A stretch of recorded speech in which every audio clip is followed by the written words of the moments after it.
Hi hello ಗೆಳೆಯರೇ, ಇವತ್ತಿನ ವಿಡಿಯೋದಲ್ಲಿ ನಾವು ATM ಕಾರ್ಡ್ ಇಲ್ಲದೆ ಆಧಾರ್ ಕಾರ್ಡ್ ಮೇಲೆ ಹೇಗೆ ಫೋನ್ಪೇ ಅಕೌಂಟನ್ನು ಕ್ರಿಯೇಟ್ ಮಾಡಬಹುದು ಅಂತ ಈ ವಿಡಿಯೋದಲ್ಲಿ ನಿಮಗೆ ತಿಳಿಸ್ಕೊಡ್ತೀನಿ.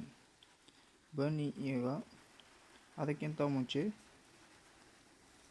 ಈ ವಿಡಿಯೋನ ಲೈಕ್ ಮಾಡಿ ಹಾಗೂ ಶೇರ್ ಮಾಡಿ, ಸಬ್ಸ್ಕ್ರೈಬ್ ಮಾಡಿ.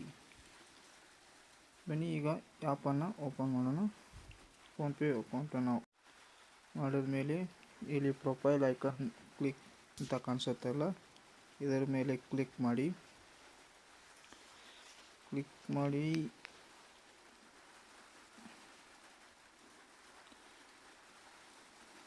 ಇಲ್ಲಿ ಬ್ಯಾಂಕ್ ಅಕೌಂಟ್ಸ್ ಅಂತ ಇದೆಯಲ್ಲ, ಇದರ ಮೇಲೆ ಕ್ಲಿಕ್ ಮಾಡಿ ಆ್ಯಡ್ ನ್ಯೂ ಬ್ಯಾಂಕ್ ಅಕೌಂಟ್ ಅಂತ ಇದೆಯಲ್ಲ, ಇದರ ಮೇಲೆ ಕ್ಲಿಕ್ ಮಾಡಿ ನಿಮ್ಮದು ಯಾವ ಬೇಕಂತ ನೀವು ನೋಡಿಕೊಂಡು ಹಾಕೊಳ್ಳಿ. ನಂದು ಈಗ ಕೋಟಕ್ ಮಹೀಂದ್ರ ಬ್ಯಾಂಕು.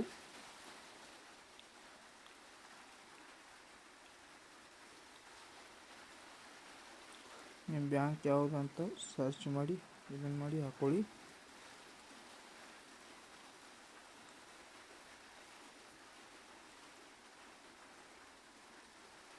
ಇಲ್ಲಿದೆ ನೋಡಿ ಫ್ರೆಂಡ್ಸ್, ಕೋಟಕ್ ಮಹೀಂದ್ರ ಲೋಡ್ ಆಗ್ತಾ ಇದೆ.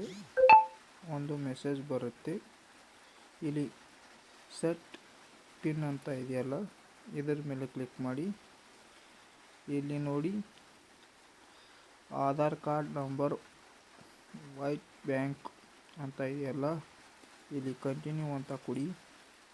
ಇಲ್ಲಿ ನೋಡಿ ಫೋನ್ಪೇ ಟು ಆಧಾರ್ ಕಾರ್ಡ್ಗೆ ಲಿಂಕ್ ಆಗ್ತಾ ಇದೆ. ಇಲ್ಲಿ ಫಸ್ಟ್ ಆಧಾರ್ ಕಾರ್ಡ್ದಲ್ಲಿ ಇರುವಂಥ 6 ನಂಬರನ್ನು ನೀವು ಸೆಲೆಕ್ಟ್ ಮಾಡಿ ಕಂಟಿನ್ಯೂ ಅಂತ ಕೊಟ್ಟರೆ ಫೋನ್ಪೇ ಆಧಾರ್ ಕಾರ್ಡ್ಲಿ ಲಿಂಕ್ ಆಗುತ್ತೆ ಫ್ರೆಂಡ್ಸ್. ನಾನು ನಿಮಗೆ ತೋರಿಸೋದಕ್ಕೋಸ್ಕರ ಮಾಡಿದ್ದೀನಿ. ನಂದು ಆಲ್ರೆಡಿ ATM ಕಾರ್ಡು ಲಿಂಕ್ ಇದೆ, ಇದಕ್ಕೆ ನಾನು ನಿಮಗೆ ತೋರಿಸೋದಕ್ಕೋಸ್ಕರ